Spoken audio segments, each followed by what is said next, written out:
Bonjour à tous, bonsoir à tous. J'espère que vous vous portez bien là où vous êtes chez vous. Moi, je me porte très bien par la grâce de Dieu. Alors aujourd'hui, je vais parler un petit peu du respect.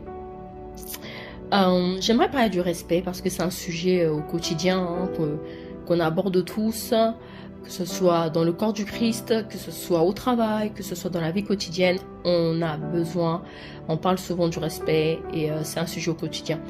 Alors souvent, au fait, il y a des personnes qui te disent voilà, je veux qu'on me respecte. Tu dois me respecter.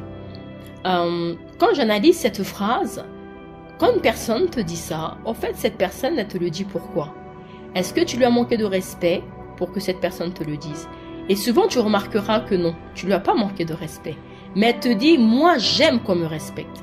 Mais ce que cette personne, elle oublie, c'est que le respect est mutuel. Ce que cette personne, elle oublie, c'est que le respect est partagé, au fait. Tu veux qu'on te respecte, tu dois aussi respecter la personne qui est en face de toi. Peu importe son statut, peu importe son nom, peu importe son rang social, tu dois également aussi respecter cette personne. Donc, au fait, tu n'as même pas besoin de dire « je veux qu'on me respecte » ou bien « tu dois me respecter ». Tant que la personne t'a pas manqué de respect, tu n'as pas à le lui dire, en fait, parce qu'au fait, elle t'a respecté du début jusqu'à la fin. Mais pourquoi tu dis cette phrase « je veux qu'on me respecte »,« j'aime qu'on me respecte ». Mais la personne aussi, elle veut qu'on la respecte. La personne à qui tu dis ça. La personne aussi à qui tu dis ça souhaite qu'on la respecte. Le respect, il est mutuel. Tu veux qu'on te respecte, respecte aussi les autres, au fait. C'est pas que toi, tu veux qu'on te respecte et toi, tu vas manquer de respect aux autres. Ça ne marchera pas. Tu verras que la personne aussi, elle va te le faire comprendre. Elle va te le faire savoir. Elle va te dire, écoute, j'aime aussi qu'on me respecte. Parce que je ne vois pas ici une personne dans ce monde qui souhaite qu'on le manque de respect. Même un SDF souhaite qu'on le respecte. Peu importe ton statut social, tu verras de la résistance en face de cette personne à qui tu veux mépriser. Tu verras de la résistance face à cette personne qui tu veux regarder avec des regards hautains. Tu verras que cette personne va te résister. Tu sais pourquoi? Parce qu'au fait, elle est créée à l'image de Dieu et à la ressemblance de Dieu, comme toi tu es créé à l'image de Dieu et à la ressemblance de Dieu. Tu as un nez comme cette personne, tu as une bouche comme cette personne, tu as des oreilles comme cette personne, tu as des membres comme cette personne, donc tu es comme cette personne. Donc au fait, lorsque tu demandes le respect, cette personne aussi veut que tu la respectes. Est-ce que je parle à une personne? Est-ce que tu arrives à comprendre ce que j'essaie de te dire? Donc au fait, quand tu es en conversation avec une personne, ne lui dis pas « je veux qu'on me respecte ». Non, tant que cette personne ne t'a pas manqué de respect, eh ben, continue ta relation. Tant que cette personne te respecte, continue ta conversation. Tu n'as pas à dire une parole comme ça.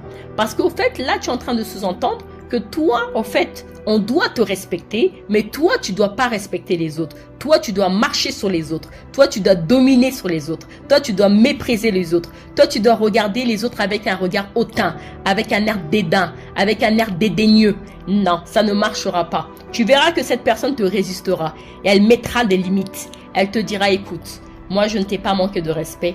Tu n'as pas à me manquer de respect.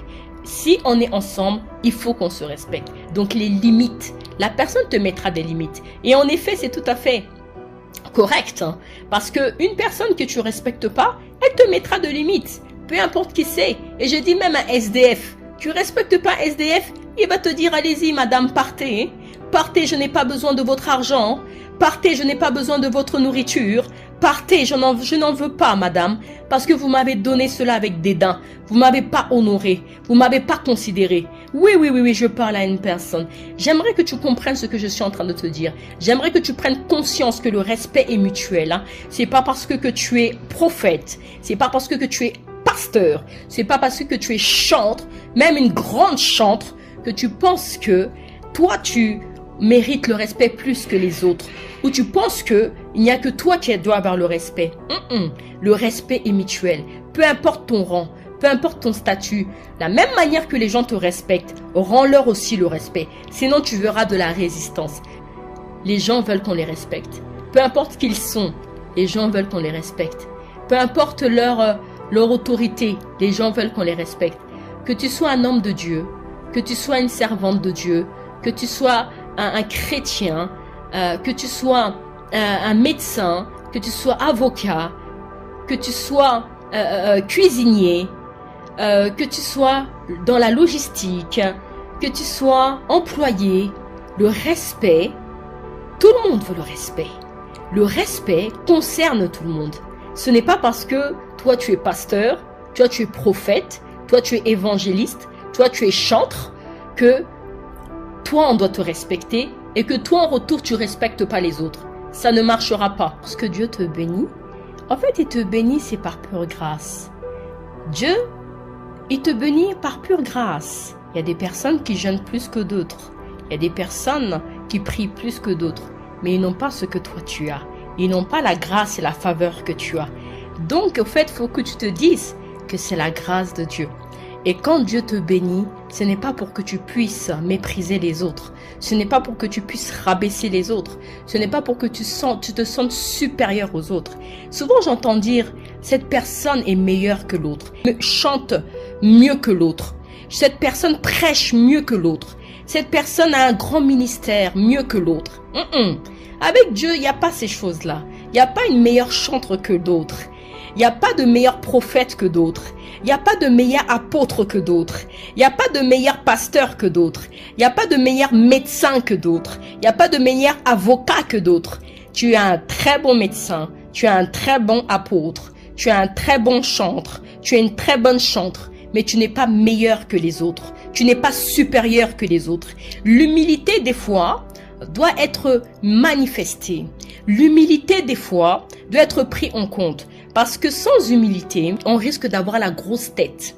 On risque de se croire supérieur aux autres. Croire que les autres sont inférieurs à nous.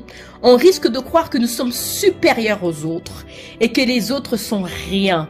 Laisse-moi te dire que le respect est mutuel. Tu dois considérer ton frère et ta sœur comme toi-même. D'ailleurs, la Bible nous dit de voir nos prochains supérieurs à nous. Voilà le vrai évangile. Donc, lorsque j'entends, oui, c'est la meilleure des chantres, c'est le meilleur des apôtres, c'est le meilleur pasteur, c'est complètement faux. C'est complètement anti-biblique. Laisse-moi te dire que tu es ton propre concurrent. Ne te compare pas aux autres. Ne regarde pas ce que les autres font par rapport à toi. Alléluia. Concurrence-toi toi-même. Pour toi, tu es la meilleure pour toi-même. Mais ne dis pas que c'est la meilleure des chantres. C'est le meilleur apôtre. C'est le meilleur prophète. Le Seigneur, lorsqu'il choisit ses élus, il choisit ses élus en fonction de ce que Dieu a déposé en eux. Il choisit ses élus parce que c'est Dieu qui a voulu choisir ces personnes. Et chacun a reçu quelque chose de Dieu. Et en fonction de cela, le Seigneur sait comment cette personne va honorer. Nous avons tous un même but. Le but, c'est les âmes.